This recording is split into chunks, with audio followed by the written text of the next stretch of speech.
For that. Eric, please go ahead.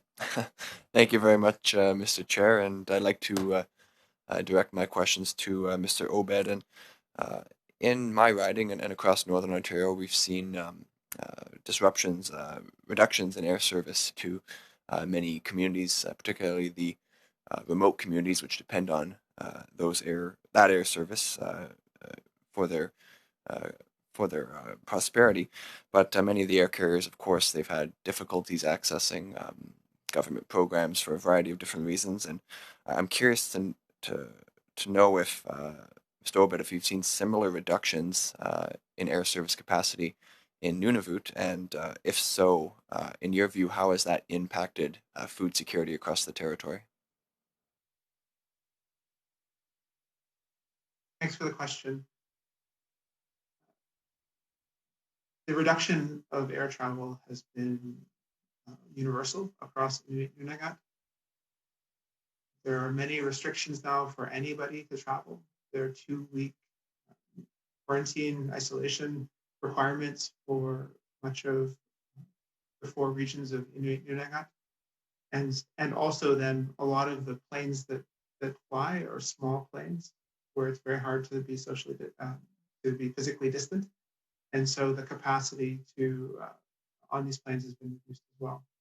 The end result is that there is a lot less opportunity for goods and services to flow, although through these goods and services contracts, these freight contracts, airlines have been able to keep going because of some of those very real realities where communities need freight to be flowing day in and day out. Also the consideration around testing, and if you have been tested but then the flight doesn't come for 3 days, that has a massive implication on the ability for public health to understand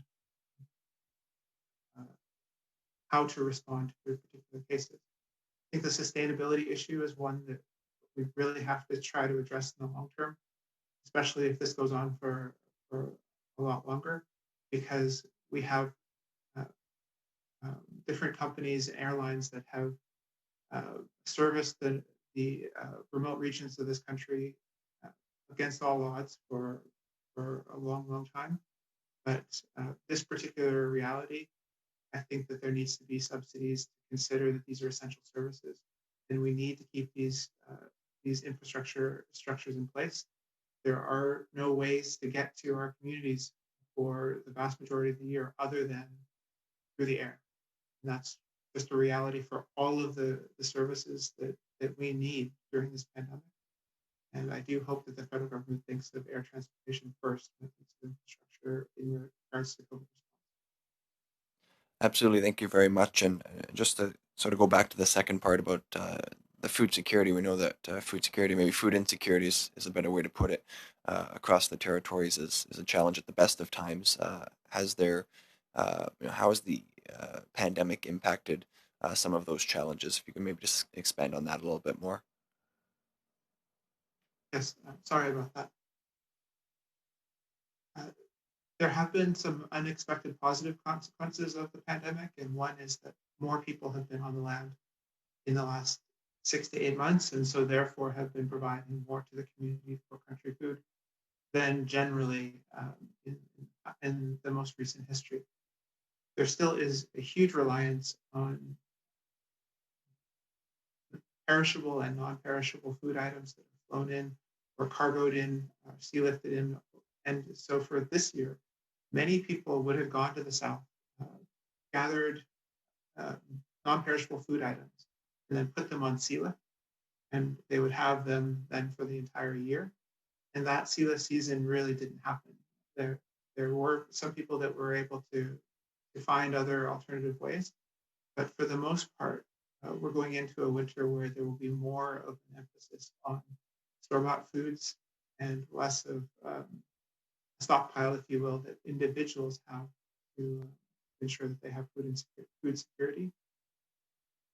So it remains to be seen. We haven't seen massive influxes of food insecurity based on the airlines operating differently, although we have seen delays in perishable items. But because the system still has held to this date, we have not seen a wholesale collapse of the way in which non-perishable food items get to our communities. But that is a risk. And if we don't do more to support our airlines, then these systems will become in peril and people will suffer from food insecurity. Thank you very much. That brings us to time.